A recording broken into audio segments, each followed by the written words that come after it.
Ini adalah laptop gaming terbaru dari Acer yang bakal bikin PC kalian kerasa cupu.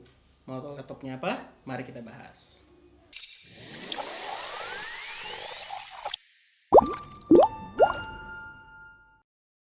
Hai, dengan gue Gary dari Afterwave Tech. Di samping gue udah ada Predator Helios 300 tahun 2022 dengan kode PH31555, yaitu upgradean dari adiknya Predator Helios 300 juga tahun 2021 yang udah pernah kita review di channel ini. Kalau di Predator yang sebelumnya masih pakai Intel generasi ke-11, nah di sini beda. Di sini udah pakai Intel generasi ke-12 dan juga RAM DDR5. Dan nggak cuma dari speknya aja yang dapat improvement, dari segi layar dan desain pun dapat improvement juga. Langsung aja kita mulai bahas dari desainnya dulu. Dari awal seri Predator ada itu emang desainnya nggak pernah nyantai, selalu garang, gaming banget. Kelihatan dari lekukan-lekukan laptop yang tajam, bentuk exhaust kayak knalpot mobil racing, dan logo Predator yang gede di tengah yang bisa nyala juga. Untuk build quality-nya, laptop ini menggunakan bahan metal di bagian covernya dan polikarbonat di bagian bodinya, yang ngebuat laptop ini kerasa solid banget kalau kita pegang. Laptop ini punya bobot 2,5 kg, yang laptopnya aja. Kalau ditambah chargeran mungkin jadi sekitar 3,2 sampai 3,3 kilo lah. Dan ya, ini berat, jadi emang ini laptop nggak cocok banget kalau mau kalian bawa untuk kemana-mana. Berbeda dari generasi sebelumnya, sekarang engselnya ke tengah dan meninggalkan sisa di pantatnya. Kalau yang sebelumnya kan engselnya tuh pas di ujung pantatnya, dan sekarang agak maju dikit yang ngebuat layar laptop ini bisa dibuka dengan satu tangan secara mudah. Dari frame layarnya pun berubah. Dari versi sebelumnya frame layarnya tuh masih tebel banget, kelihatan kayak laptop jadul. Nah, di sini udah ada improvement. Framenya udah mulai bezel-less, biarpun di sisi atas dan sisi bawahnya masih tebel. Dan untuk sisi atasnya masih tetap ada kamera 720p 30 fps yang bisa kalian pakai untuk keperluan sehari-hari. Dan ini ada satu yang spesial. Di bawah sini tuh kalian bisa lihat ada RGB light bar yang bisa nyala selaras dengan keyboard. Jadi makin kelihatan gaming banget kan laptop ini. Untuk keyboardnya sendiri nggak ada perubahan. Kita masih tetap dapat keyboard dengan ukuran full size dengan numpad dan tombol power yang berada di ujung kanan. Lalu ada tombol terpisah sendiri untuk mengakses aplikasi Predator Sense dan tombol turbo yang berada di atas function key untuk mengaktifkan mode turbo ketika dibutuhkan. Untuk keyboardnya sendiri memiliki backlight RGB 4 zona yang bisa kita atur nanti di aplikasi Predator Sense. Dan untuk feels ngetiknya, standar sih, travel distance-nya aman, keyboardnya kerasa tactile, no complain lah pokoknya mah. Untuk touchpad-nya pun no complain, ukurannya center to body, jadi agak miring dibandingkan space-nya, tapi masih nyaman ketika dipakai. Dan tentu touchpad ini juga udah support Windows Presisi. Oke, sekarang kita masuk ke bagian konektivitas. Di bagian kanan, kalian akan menemukan satu USB-A 3.2 Gen 2 always on yang bisa dipakai ngecas gadget saat laptopnya dalam keadaan mati. Dan satu USB-E 3.2 Gen 1, dan untuk sisi belakang ada satu Thunderbolt 4, HDMI 2.1, mini DP, dan DC-in untuk ngecas laptop. Lalu di sisi kiri ada satu colokan Ethernet RJ45, satu USB-E 3.2 Gen 1, dan combo audio jack. Untuk Wi-Fi-nya tentu saja sudah dapat killer Wi-Fi 6 AX1675i untuk anti lag saat kalian sedang melakukan gaming. Oke, sekarang kita masuk ke bagian layarnya. Laptop ini menggunakan layar 15,6 inci, QHD, IPS panel, refresh rate 165 Hz, response time 3 millisecond, dan udah support NVIDIA G-Sync dengan color gamut yang sempurna banget di 100% sRGB dan 100% DCI P3. Ini sudah benar-benar beda banget ya kelasnya. Buat gaming oke, buat profesional editing oke, buat nonton-nonton doang oke. Pokoknya semua bisa lah. Nah, sekarang kita masuk ke bagian improvement yang paling utamanya, yaitu speknya. Laptop ini menggunakan Intel Core generasi ke-12, yaitu i7 12700H dengan hybrid arsitektur 14 core dan 20 thread. Lalu menggunakan GeForce RTX 3066GB, GDDR6 dengan TDP di 125 watt. Untuk RAM-nya, single channel 16GB DDR5 dengan speed 4800 MHz yang bisa di-upgrade menjadi dual channel menggunakan satu slot lagi yang tersedia.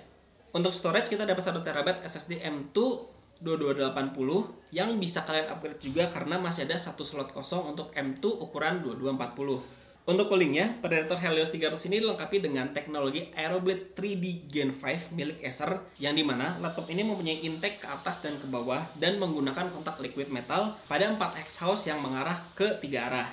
Satu hal yang kita notice dari seri Predator Helios ini adalah suara fan-nya. Kenapa kita bisa bilang gini? Karena dari generasi sebelumnya yang udah pernah kita review juga, laptop ini tuh cenderung berisik banget suara fan-nya. Jangankan ketika turbonya lagi kita nyalain, ketika dalam keadaan gaming normal pun dalam mode default, ini tuh lumayan berisik sih. Apalagi kalau mode turbonya lagi dinyalain, itu berisiknya nggak kira-kira sih. Kalian bisa lihat di sini ketika mode turbonya dinyalain, tingkat kebisikannya tuh ada di sekitar 50-an dB sampai 60 dB, dan itu tuh berisik loh.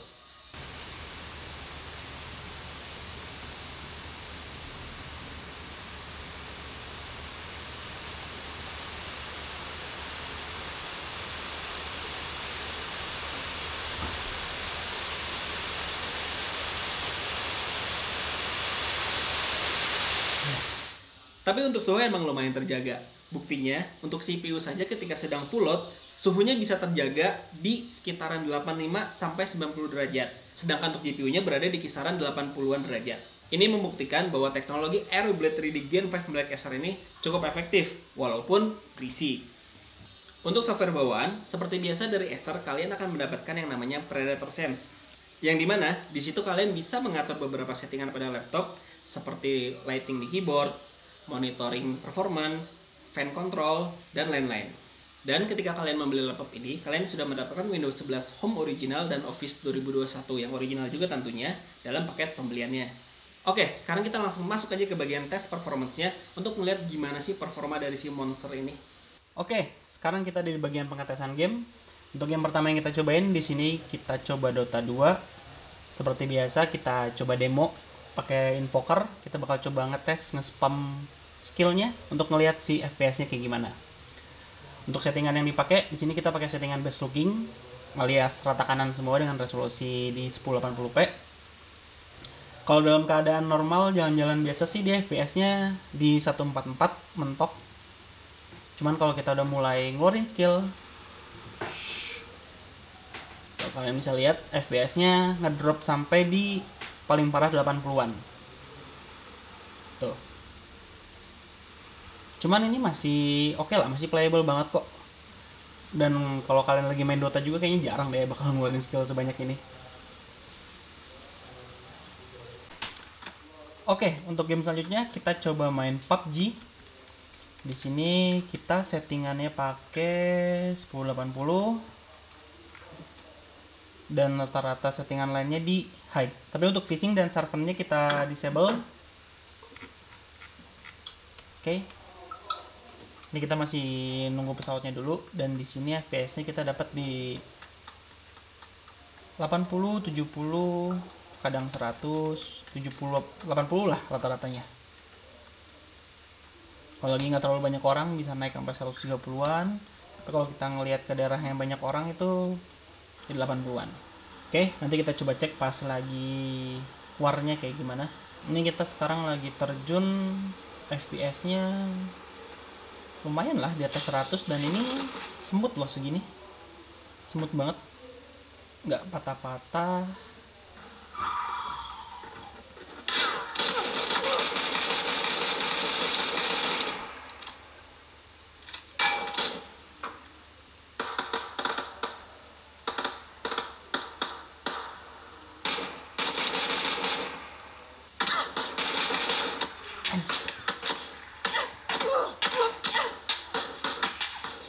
Ya, kurang lebih kayak gitu. Kalian tadi bisa lihat FPS-nya nggak pernah kurang dari 100. Oke, untuk game AAA pertama yang kita cobain yaitu Tomb Raider, Shadow of Tomb Raider. Di sini kita pakai settingan 2K karena emang laptop ini maksimal resolusinya ada di 2K aja. Lalu untuk settingan grafiknya kita pakai di high rata-rata dengan ray tracing di medium.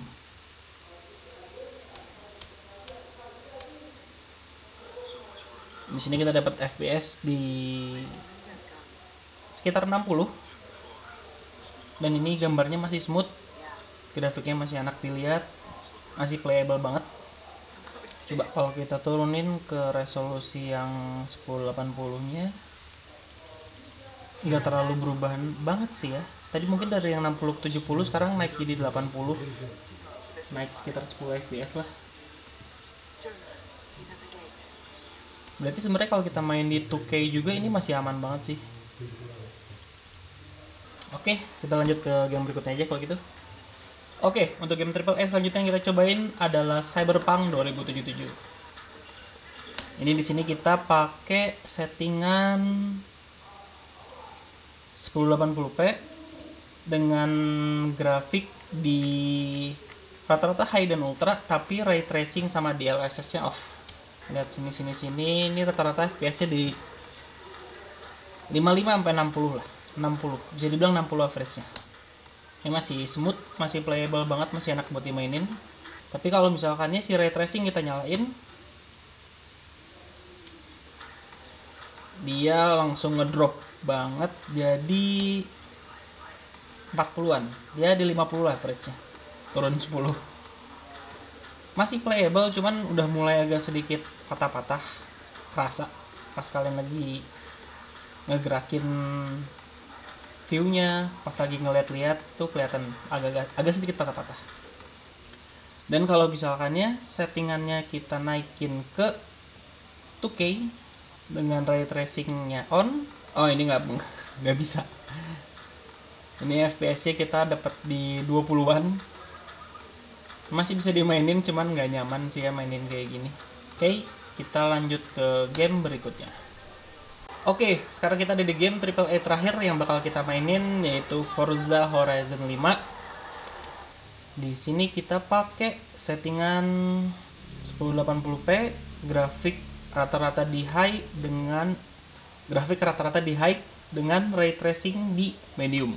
Ini kita dapat FPS di 108, 105, masih di atas 100. Enak banget, masih nyaman banget buat dimainin. Coba kalau kita naikin resolusinya ke 2K, iya, dia lumayan turun tapi masih di 80. Masih benar-benar playable dengan nyaman, nggak patah-patah. Kalian bisa lihat sendiri.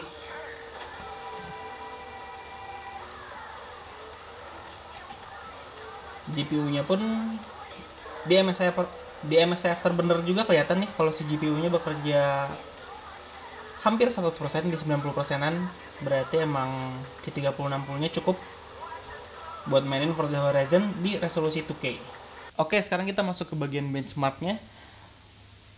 Untuk pengetesan pertama kita pakai Cinebench R15, dan untuk skor yang kita dapetin dari single core-nya, dan kita dapat di angka 2490. Dan ketika kita loop 10 kali, ini skornya juga lumayan stabil, dia nggak pernah kurang dari 2400 dan paling tingginya di 2690. Lalu untuk skor Cinebench R23-nya, untuk single core kita dapat di 1529, sedangkan untuk multicore-nya kita dapat di 12642. Lalu untuk Time Spy Extreme, di sini kita dapat skor di 3932, sedangkan untuk Firestruck Extreme kita dapat skor di 10354. Lalu kita coba lakukan stress test juga menggunakan Time Spy stress test, dan di sini kita lolos, kita dapat skor di 98,7%. Dan sebenarnya ini adalah percobaan yang kedua, karena pas kita tes pertama kali ini tuh nggak lolos. Dan setelah kita coba ulik-ulik, ternyata ada beberapa aplikasi yang masih kebuka, dan itu coba kita close semua, kita benar-benar fokus ke stress test. Akhirnya dia bisa lolos dengan skor 98%. Lalu untuk aplikasi Blender 3D, di sini kita pakai BMW Scene 27. Ketika kita ngerender pakai CPU, waktu yang kita dapat di sini adalah 3 menit 11 detik. Tapi waktu kita render pakai GPU, ini drastis banget sih perubahannya. Dari 3 menit jadi 30 detik. Jadi emang kerasa kan kalau si 3060-nya ini lumayan nendang banget di laptop ini. Untuk pengetesan selanjutnya kita lakuin di Adobe Premiere Pro CC 2021. Kita bakal ngetes render 4K dengan sequence yang seperti ini, dan kurang lebih video yang akan dihasilkan sekitar 9 GB. Dan ketika kita render, di sini kita dapat waktu di 8 menit 3 detik untuk 4K-nya. Lumayan cepet sih untuk kelas laptop ya. Dan ini ngerendernya 4K loh, bukan 1080p. Oke, secara overall, kalau gue lagi pengen nyari laptop gaming, gue pasti bakal pilih laptop ini. Kenapa? Karena setelah seminggu gue pakai, experience yang gue dapat dari laptop ini tuh bagus. Yang pertama, performance-nya nggak bohong. Si 3060-nya benar-benar kenceng, enak banget buat dipakai main game. Dan kebetulan gue cuma main game e-sport aja, terutama Apex sama Dota. Dan ini tuh benar-benar nggak ada masalah. Yang kedua, ketika gue ngedit, gue udah coba ngedit di sini, dan ketika gue pakai di Premiere Pro, ini tuh lancar banget. Gue masukin beberapa aset, gue masukin banyak banget efek dan lain-lain, itu tuh lancar, jarang banget ada nge-lag. Dan gambar yang dihasilkan oleh layarnya pun enak banget dilihat sama mata. Dan ini beneran menurut pengalaman gue make. Jadi ini sangat recommended deh laptop ini.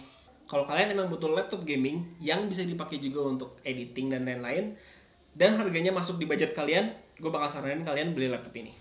Oh iya, gue mau ngingetin kalau Acer lagi ngadain turnamen e-sport se-Asia Pasifik dengan total hadiah $400.000 yang akan diselenggarakan bulan November 2002 ini, dan grand finalnya akan ada di Jepang. Dan untuk game yang dipertandingkannya ada Dota 2 dan PUBG. Dan kuotanya terbatas hanya untuk 500 peserta aja. Jadi kalau kalian mau daftar, cepet-cepet daftar sebelum tanggal 10 September 2022 ini. Oke, segitu aja review gue untuk Predator Helios 300 2022. Jangan lupa subscribe channel ini, follow media sosial kita di Instagram @afterwave.tech dan di TikTok juga ada di afterwave.tech. Oke, sampai jumpa di video berikutnya. Bye-bye.